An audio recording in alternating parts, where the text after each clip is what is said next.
So with horses, one of the things that people don't realize is most people that have horses have heard of floating their teeth, and what we're doing there is we're just taking the sharp points off.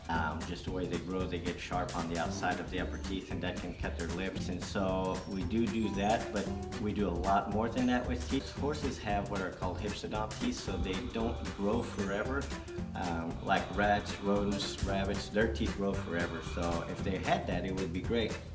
But what horses have are hypsodonts, so they only have a certain amount of tooth, a finite amount, almost like a mechanical pencil that has so much lead. And there's 24 cheek teeth that have about this much tooth when they're young, and then every year it wears at 2 to 4 millimeters a year off of each tooth. And so what happens is those teeth very, very rarely, if ever, over the span of 15, 20, 25 years, wear regularly. And so what happens when they're young, they're losing baby teeth. Those fall off at different intervals.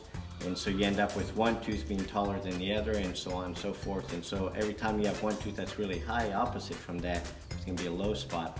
If you multiply that by 10 or 15 years of wear at 2 or 3 millimeters a year, you end up with teeth that are essentially expired or worthless or gone.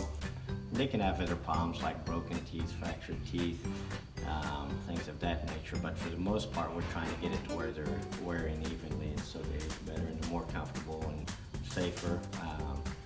I've seen some horses that were flipping over, having all kinds of issues, and it turned out that they had a major problem in their mouth, but because the mouth is out of sight, a lot of times it's easy to miss stuff like that.